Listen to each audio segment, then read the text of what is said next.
Belakangan ini banyak orang yang membicarakan tentang kerauhan. Banyak komentar yang muncul tentang kerauhan ini, baik yang positif maupun ada yang memberikan cap negatif. Selain itu, beberapa kejadian kerauhan yang dalam hal ini berupa ngurek berujung pada tertusuk keris. Lalu sebenarnya apa dan bagaimanakah kerauhan tersebut? Kerauhan berasal dari bahasa Bali, dari kata rauh yang artinya datang. Namun antara kerauhan dan kesurupan tersebut berbeda. Dosen sekaligus praktisi Komang Indra Wirawan atau Komang Gases menyebut kerauhan berasal dari kata rauh yang artinya mendatangkan dalam ranah sakral. Kerauhan dalam ranah sakral sudah seharusnya ada upakara berupa banten dan kejadiannya terjadi di pura. Menurutnya, seseorang yang kerauhan dalam kondisi sadar akan tetapi tak bisa mengendalikan kesadarannya. Sementara kesurupan diakibatkan karena otak kanan dan kiri tidak sadar penuh. Sementara itu, kerangsukan menurut Gases diakibatkan oleh kesengajaan memasukkan energi negatif baik berupa roh ke dalam tubuh, dan kebanyakan sifatnya negatif seperti bebainan. Selain itu, kerangsukan lebih banyak bermain di dunia profan dan tidak jauh berbeda dengan kesurupan. Bedanya dengan kerangsukan, kesurupan hanya lebih didominasi luapan emosi, katanya. Terkait kerauhan, ia menyebutkan ada beberapa jenis. Yang pertama, kerauhan dewa terjadi apabila ada yadnya yang sifatnya dewani dan menunjukkan sifat halus, seperti perkataannya halus, etika sesana mengikuti dewa, dia adalah kerauhan dewa. Jika kerauhan prasana atau prarencang ida betara, pasti agak sedikit ekstrim, seperti mengambil keris, metebekan, mengambil api seperti Sangyang Jaran. Ada pula kerauhan buta, yang ditunjukkan dengan memakan ayam dan meminum arak sebanyak-banyaknya. Sementara itu, dosen filsafat dan teologi IHDN Denpasar, Imade Adi Surya Pradnya, dalam Kerauhan dalam Ritual Agama Hindu di Bali, menuliskan, waktu kerauhan dalam ritual agama Hindu Bali terbagi menjadi dua, yakni umum dan khusus. Secara umum, waktu kerauhan dapat dibagi menjadi 3 bagian, yaitu pada waktu nandunang ida betara, ngelungang ida betara, dan ngwaliang ida betara. Sedangkan waktu khusus juga dibagi 3, yaitu pada waktu kurangnya sarana upacara, pada waktu puncak upacara, dan ketika beliau memberikan nasihat atau bawos. Sementara itu, jenis-jenis kerauhan dalam ritual dikategorikan menjadi 4, yakni merangkak atau tubuh menyentuh tanah, kemudian ngurek, menari-nari, dan diam. Pada fenomena kerauhan dengan gerakan merangkak yang merasuki tubuh tapakan kerauhan adalah ancangan atau kendaraan suci ida betara atau betari. Ketika gerakan ngurek yang merasuki adalah pepatih ida betara atau betari, yang geraknya menari-nari adalah widyadara-widyadari, sedangkan yang diam adalah ida betara atau betari sendiri, tulis Pradnyana. Lebih lanjut, ia menuliskan, tapakan kerauhan yang ngurek menggunakan senjata yang telah diupacarai dengan upacara pemasupatian memiliki beberapa pantangan, yaitu tidak diperkenankan makan daging sapi, karena apabila dilanggar, senjata itu akan menembus badannya.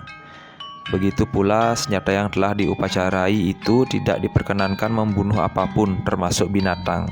Sebab sapi merupakan binatang suci yang sangat dihormati umat Hindu dan dipercaya sebagai wahana siwa.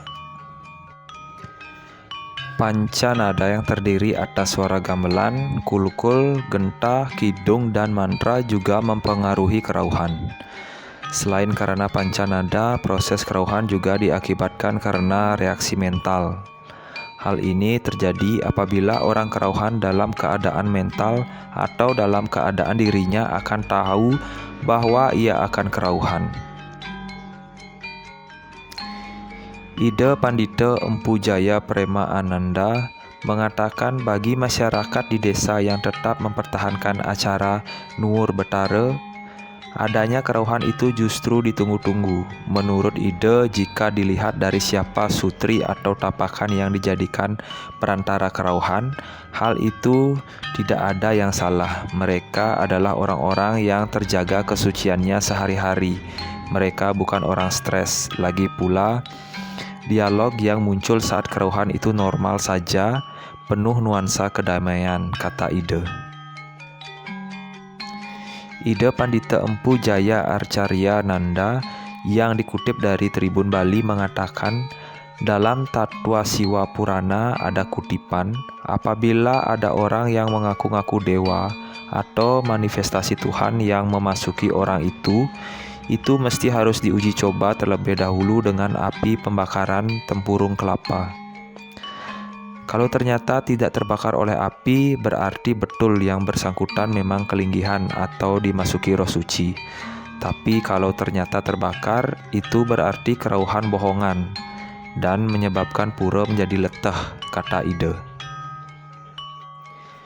Ide pun mengatakan ciri-ciri orang kerauhan adalah tidak terbakar oleh api, tidak basah oleh air, dan masyarakat yang ada di areal tempat kerauhan tersebut merasakan bulu kuduknya merinding.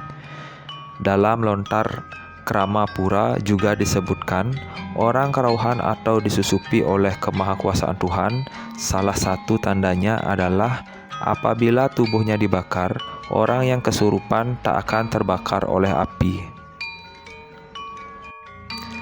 Ahli hipnoterapi Igede Wayan Supanca Aryasa mengatakan fenomena kerauhan bisa dijelaskan dengan metode hipnotis dan masuk ke dalam kategori metafisika. Berdasarkan peneliti Jepang yang meneliti kerauhan di Bali, diperoleh hasil orang kerauhan di Bali disebabkan gelombang otak alfa dan theta meningkat. Kalau gelombang tersebut meningkat, kemampuan bawah sadarnya terbuka sehingga menggunakan memori bawah sadar, katanya. Kerauhan juga diaktifkan oleh suara gamelan karena ada sinyal tertentu sehingga mempengaruhi turunnya gelombang otak. Sementara itu, terkait kesurupan, penelitian dari seseorang peneliti Singapura yang memiliki 58 pasien menyebutkan kebanyakan orang yang kesurupan karena ada masalah agama dan budaya. Terlalu yakin kalau dirinya ngiring pasti kesurupan. Bagi yang tidak yakin jangan berharap kesurupan, katanya. Ciri-ciri kesurupan menurutnya biasanya suka bengong karena gelombang otak turun. Kondisi otak tidak fit. Perempuan yang mengalami menstruasi disebut gampang kesurupan karena emosinya tidak stabil, dan yang pernah kesurupan akan lebih gampang kesurupan.